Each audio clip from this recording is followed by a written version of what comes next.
back for another video. My name is Josh Kasich, and today is my Bubblegum Crisis Tokyo 2040 review. So essentially, the show, well, first of all, it takes, we get an opening shot of this girl named Lina, who just came to Tokyo. She just moved here, she got a new job, and she gets almost hit by this girl on a motorcycle, which we get to find out later is named Priss. And so she's working in this place that she turns out she doesn't really like working for. It's kind of annoying because of these boomers. And essentially boomers are robots that are basically biotechnology, so they're somewhat organic. And the reason why Lina first actually came here is because she wanted to join this group of people called the Knight Sabers, because they go defeat rogue boomers. See, something happens in the program of boomers, and they go crazy, and they kind of morph into these horrible looking creatures, and they attack people and stuff like that. And so these Knight Sisters go and destroy these rogue boomers, much to the dismay of these police organization who was specifically designed to target these boomers. Now, these boomers are created by a company named Genom, and they actually paid for this police corporation. So essentially, if Genom decides to not back up this police anymore, this police will basically be dissolved, and essentially that will actually happen later in the series. But three important characters from the police officer is named Leon, but I'll get to later, and then Daily, and then Nene. Those are actually I think the most important characters from this police officer, but that I will get to later. So in one Pacific battle, Lena gets firsthand targeted by she goes on a date with this kind of snob from her company that she's working for. He's a guy who just wants to hit on girls, but he's kind of a coward when this rogue boomer starts hitting at attacking the bar that they're at. But she gets directly targeted by the boomer, and then these two Knight Sabers showed up and defeat the monster and kind of save her or whatever. And she really automatically knew that one of these girls has to be the girl on that bike. And so she found out who this girl is, Priss, because she's actually a singer and has a band and has been playing around in Tokyo. And she kept asking her to become a Knight Sister. Well, she follows Priss to this kind of shop run by this girl named Sylia, and up there that's when she becomes a Knight Saber. And Sylia is the leader of the Knight Sabers. She is a billionaire. She runs runs pretty much everything above her shop, a clothing line and stuff like that, through a kind of clothing booth. Like, you literally go into this clothing booth, and there's like an elevator in the back that you activate, go up, and it goes up to the rest of the building. And so that's kind of interesting. Now, Sylia used to be one of these Knight Sabers, but she kind of stopped, and now she just kind of runs everything. We got Priss, obviously she's the blue Knight Sister, and then we got Nene. Yes, one of the police, well, she's not really a police officer, she's actually just one of the computer people at the police station. She's a really good hacker, I mean, like, insane hacker, or she's not really combat, she's more of a hacker than combat, which is what gets on Priss's nerves, and she does have a little bit of an annoying voice. It's really hard to watch this series off the bat because just how annoying Nene is. But as you watch him more, you just get used to it. And besides, it's played by Hilary Hagg. I mean, she's a famous voice actress for anime, so she just happened to use an annoying voice for this particular series. But other than that, yeah, so you got that. Now, Nene is the one in red, and Sylia used to be the one in white, and Lina becomes the one in green, and then they just go off the rest of the show is them going off and attacking boomers. Well, it turns out that Genom is actually run by this old guy he's basically dying, so he connected himself to a tubes and stuff and whatever to live, while a creep named Mason kind of helps run the company and does all the stuff for this dude. The dude's name, what was his name? Come on, why am I blanking? What was his name? Oh, yes, that's right.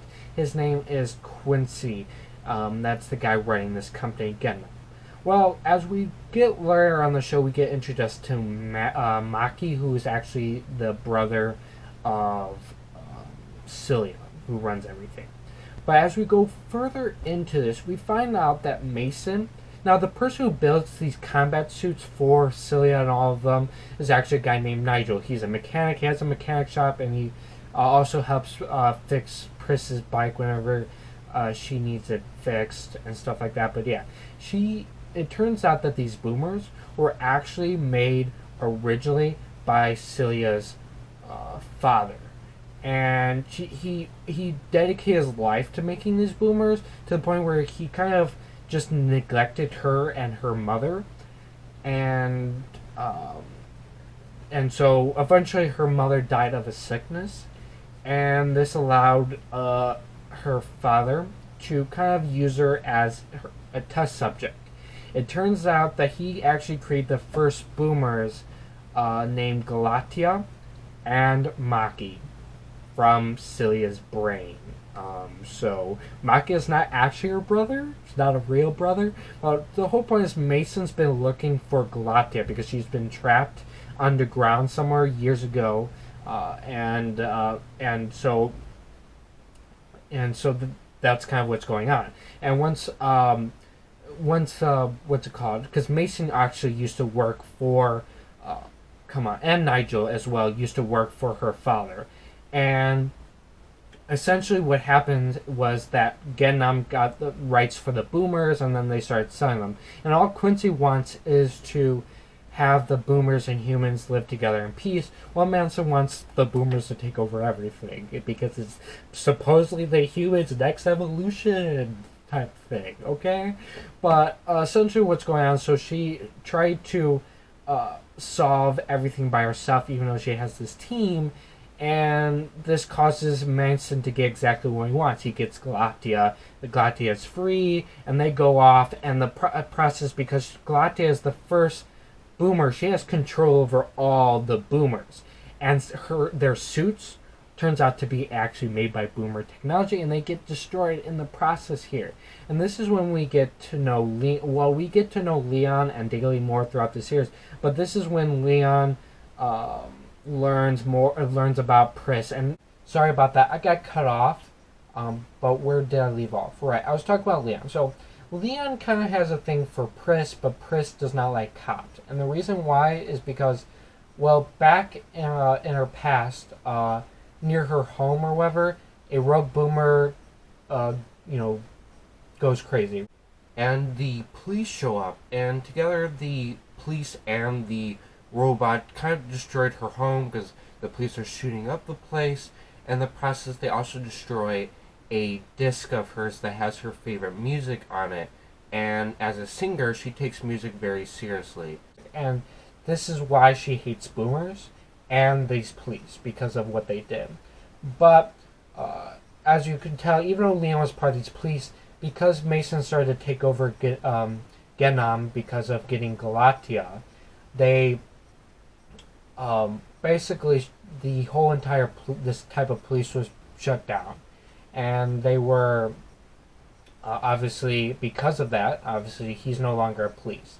And this allows them to get to know each other more, and even grow feeling to each other, and they do become a couple. So, there's that, at least. So, that's kind of cool. Now, Maki is also and you kind of see a relationship between Maki and Nene, which at first is kind of a rocky start, because he accidentally kind of walked in them changing to their their suits. Well, not their not their combat. They have a kind of a normal looking suit that you would like wear kind of like, and then that they would wear, and then they would have the metal combat suit over that, and so that's kind of what happened there. So they were in the process of changing into that their uniform, I say, before going into the combat suit, and he kind of walked into that. So yeah, that's kind of it was a little bit problematic, but they do eventually have a relationship there.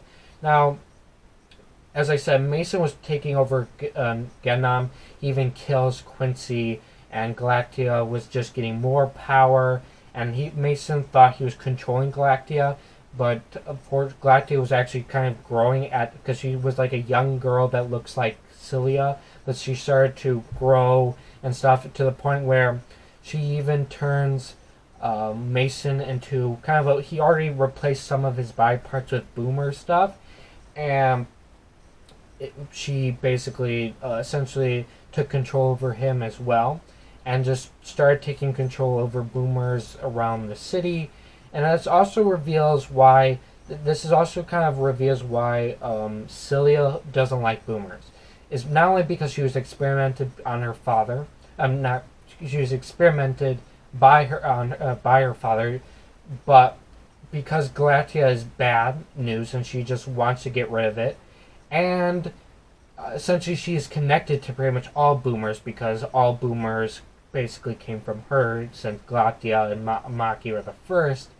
And not only that, Galactia actually is responsible for killing her father.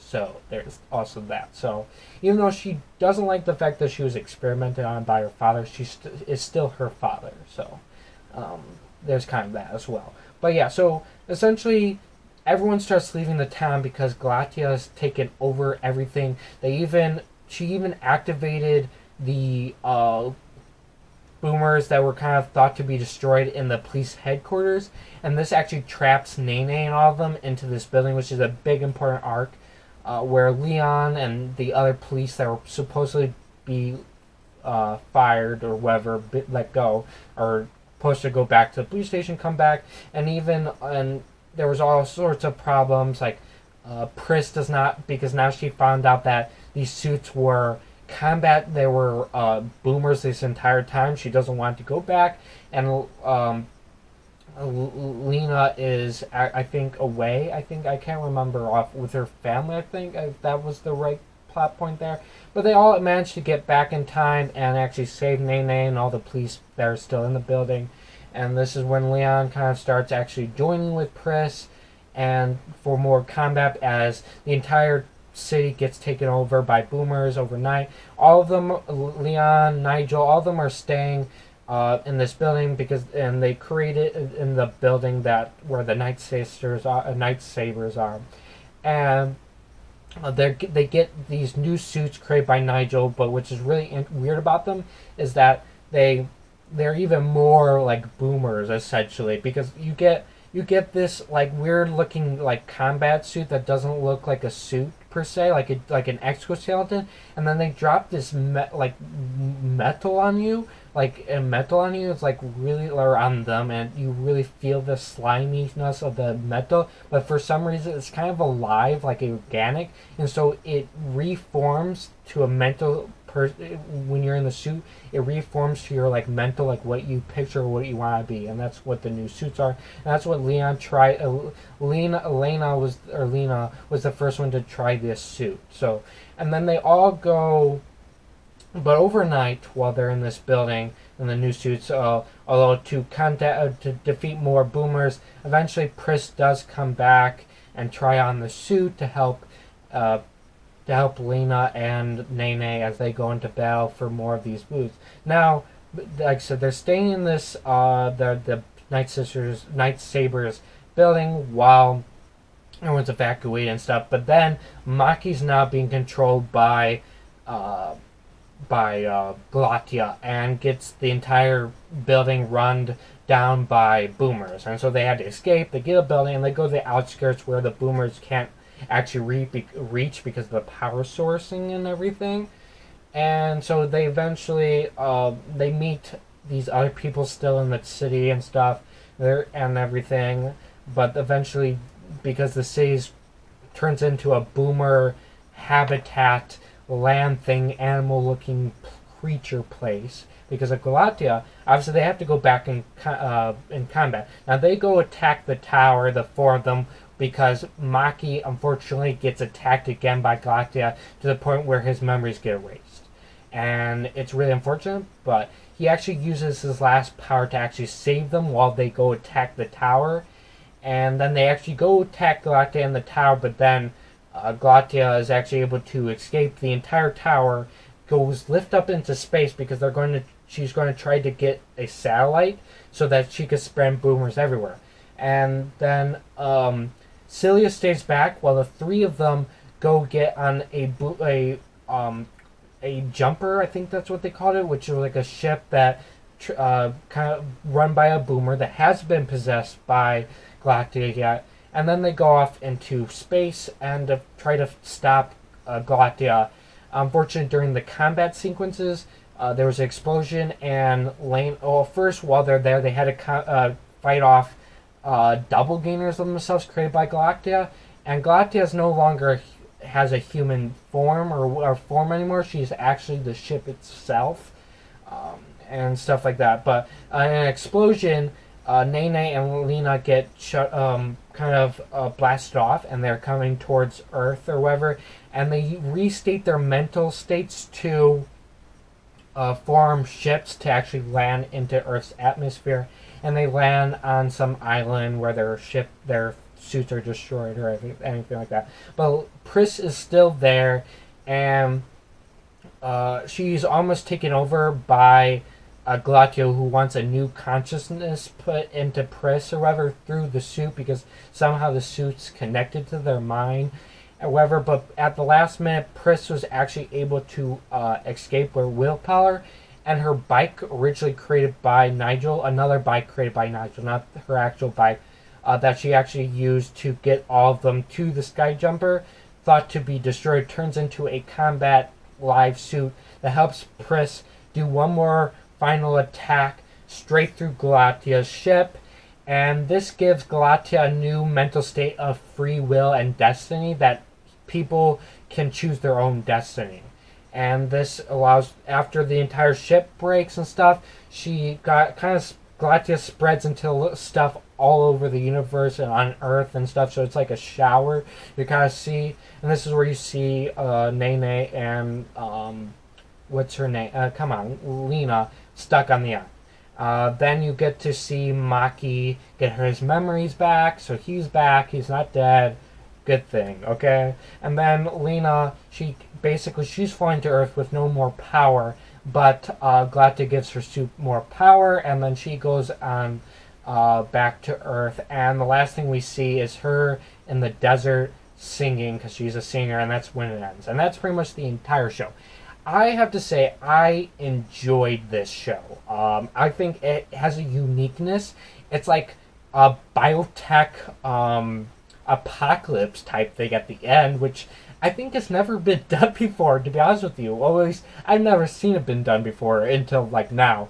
And it's a very interesting concept, and I don't think zombies will ever be real, but biotech, I mean, who knows, biotech might be possible one of these days. And the fact that, and so there could be a biotech apocalypse. I hope not. I don't want to. This is the problem with robots, that people are afraid of robots. But that's kind of an interesting concept. But yeah, I like the story, like all the different connections all going together, and it's just, I think the story is just really well done. And this show's like, it feels like it's supposed to be 2040, but there's like a lot of like 70s and 90s things in it. Like, we're not going to have like in 2040. Who's going to think about 90s and stuff? I mean, it's kind of interesting the way that idea behind the show and the perspective, because obviously it came out in the 90s, the show, so it's a very weird perspective on that idea. But yeah, I do enjoy even the titles of each episode is like a reference to like 70s music. So kind of a very interesting concept there. But yeah, the characters are good. Well written. There's no way you couldn't like by the end of the show not like all the good of the characters. The bad guys are like just bad. Like you will not like them. Like Mason is just a creep. Okay, he's a horrible creep. Okay. But like I said, the story's good, the characters are good, and I definitely recommend this show. This is actually a reboot of an original series. I don't know much about that series because I haven't seen it, but yeah, definitely recommend you watching the show. Well, guys, if you like this video, please leave a like. If you're new, subscribe, hit the notification bell so you're notified for next upload. My YouTube channel website link, my Twitter, my Snapchat, and Instagram are all in the description as always. And thank you. Goodbye.